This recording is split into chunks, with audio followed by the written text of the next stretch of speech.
Você sabe como os produtos podem afetar a oferta e a procura no mercado? Olá pessoal, me chamo Eduardo Cirne e faço parte do PET Produção UFRN. Como vimos na pergunta inicial, o tema da videoaula de hoje se trata de um assunto bastante importante na economia, a teoria da oferta e da demanda. Bom, para isso, vamos começar definindo esse conceito. A teoria da oferta e da demanda é uma teoria econômica que explica como os preços e as quantidades dos bens e serviços são determinados em um mercado competitivo. E o que isso quer dizer? Quer dizer que existe uma interação entre a oferta, que é a quantidade que os produtores estão dispostos a vender, e a demanda, que é a quantidade que os consumidores desejam comprar. Quando a oferta e a demanda se encontram em um ponto de equilíbrio, a quantidade produzida é vendida e o preço é estabilizado. Agora, iremos nos familiarizar com os principais termos dessa teoria, sendo eles demanda, oferta, equilíbrio de mercado e as mudanças nos fatores.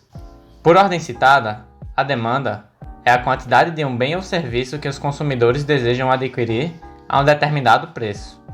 A lei da demanda afirma que a quantidade demandada de um bem diminui à medida que o preço aumenta e vice-versa. Em segundo lugar, temos a oferta, que é a quantidade de um bem ou serviço que os produtores estão dispostos a vender a um determinado preço. A lei da oferta afirma que a quantidade ofertada de um bem aumenta à medida que o preço aumenta, e vice-versa. Em terceiro, temos o equilíbrio de mercado, que diz que o ponto em que a quantidade demandada e a quantidade ofertada se igualam é chamado de equilíbrio de mercado. Nesse ponto, o preço é chamado de preço de equilíbrio e a quantidade é chamada de quantidade de equilíbrio. O mercado tende a se ajustar naturalmente para atingir esse equilíbrio. Por último, temos as mudanças nos determinantes da oferta e da demanda, que são qualquer mudança nesses fatores, como as mudanças na renda dos consumidores, nos preços de outros bens ou serviços, nas preferências dos consumidores ou nas tecnologias de produção, que levarão a um deslocamento da curva de oferta ou da curva de demanda, o que resultará em um novo ponto de equilíbrio de mercado com um novo preço e quantidade. Trazendo para o dia a dia, um exemplo simples seria o aumento de renda e aquisições de bens materiais mais caros, como a compra de um carro novo. Com uma renda mais alta, a procura por carros mais caros aumentaria, sendo assim, deslocando a curva da demanda e oferta desse produto especificamente. Agora, um outro ponto bastante importante que nos ajuda a observar de forma mais visual o que ocorre com o mercado são as equações de oferta e demanda. Elas são apresentadas como equações lineares do primeiro grau no formato y igual a x mais b. Para a demanda, substituímos esses termos por QD igual a menos BP, onde QD representa a quantidade demandada do bem ou serviço, A é o intercepto da demanda, ou seja, ele representa a quantidade demandada quando o preço é igual a zero. B é o coeficiente angular da demanda, que indica a sensibilidade da quantidade demandada em relação ao preço. Por último, temos P, que é o preço do bem ou serviço.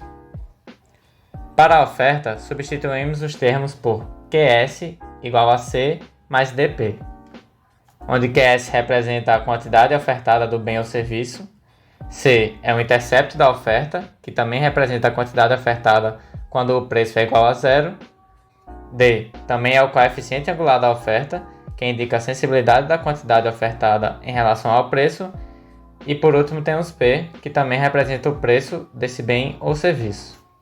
Além disso, as equações são utilizadas para expressar esquematicamente as relações entre a quantidade demandada ou ofertada e o preço do bem ou serviço em questão. Através delas, pode-se construir curvas que são analisadas graficamente e são um meio de fácil visualização para contemplar as mudanças no mercado. Por último, serão abordados 4 conceitos interessantes, sendo eles produtos complementares, produtos substitutos, bens normais e bens inferiores. E o que são cada um deles? Primeiramente, os produtos complementares são aqueles que são utilizados em conjunto com outros produtos, ou seja, são bens que possuem uma relação de dependência entre eles mesmos. Por exemplo, se uma pessoa compra um pão, é provável que ela também compre uma manteiga, para utilizar em conjunto com o pão. Outro exemplo, se ela comprar uma impressora, também é provável que ela compre os cartuchos de tintas, pois estes acabam sendo produtos que se complementam durante o seu uso. Por outro lado, os produtos substitutos são aqueles que podem ser usados em vez de outros produtos com o objetivo de satisfazer a mesma necessidade ou desejo. Por exemplo, o café e o chá são produtos substitutos, já que ambos podem ser utilizados para satisfazer a vontade de uma bebida quente.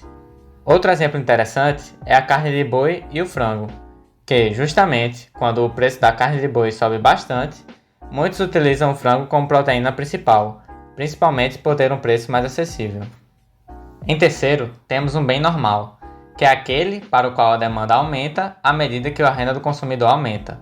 Exemplos de bens normais incluem roupas de marca, carros novos, restaurantes de luxo e viagens de férias caras. Quando a renda dos consumidores aumenta, eles têm mais recursos para gastar em bens e serviços que consideram mais desejáveis, o que leva a um aumento na demanda por esses bens normais. Já um bem inferior é aquele para o qual a demanda diminui à medida que a renda do consumidor aumenta. Exemplos de bens inferiores incluem alimentos de baixa qualidade, transporte público e roupas de segunda mão. Quando a renda dos consumidores aumenta, eles têm mais recursos para gastar em bens e serviços mais desejáveis e, portanto, reduzem a demanda por esses bens inferiores.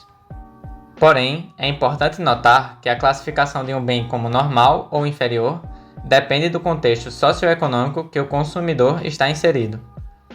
Por exemplo, o transporte público pode ser considerado um bem normal em países onde os carros são caros e o transporte público é de alta qualidade, enquanto pode ser considerado um bem inferior em países onde o transporte público é precário e as pessoas preferem carros particulares.